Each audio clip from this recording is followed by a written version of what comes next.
Mr. Truitt, a question for President Ford. Mr. President, my question really is the other side of the coin from Mr. Frankel's.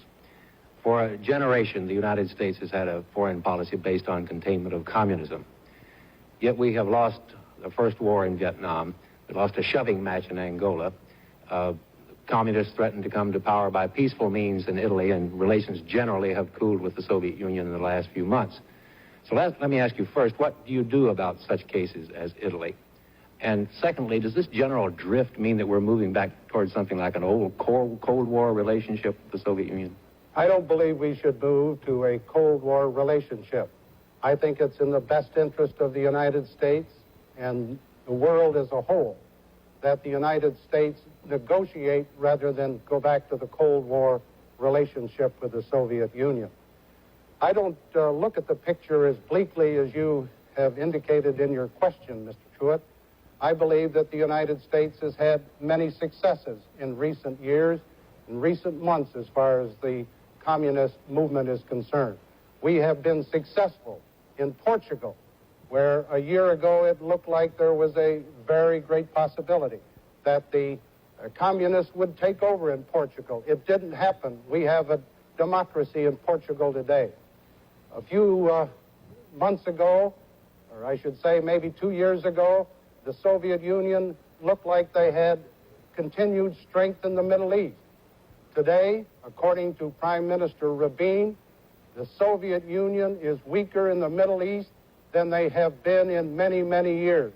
The facts are, the Soviet Union relationship with Egypt is at a low level. The Soviet Union relationship with Syria is at a very low point. The United States today, according to Prime Minister Rabin of Israel, is at a peak in its influence and power in the Middle East. But let's turn for a minute to the Southern African operations that are now going on. The United States of America took the initiative in Southern Africa. We wanted to end the bloodshed in Southern Africa. We wanted to have the right of self-determination in Southern Africa. We wanted to have majority rule with the full protection of the rights of the minority. We wanted to preserve human dignity in Southern Africa. We have taken the initiative, and in Southern Africa today, the United States is trusted by the black frontline nations and black Africa. The United States is trusted by the other elements in Southern Africa. The United States foreign policy under this administration has been one of progress and success. And I believe that instead of talking about Soviet progress, we can talk about American successes.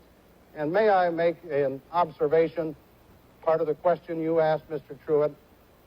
I don't believe that it's in the best interest of the United States and the NATO nations to have a communist government in NATO. Mr. Carter has indicated he would look with sympathy to a communist government in NATO. I think that would destroy the integrity and the strength of NATO, and I am totally opposed to it.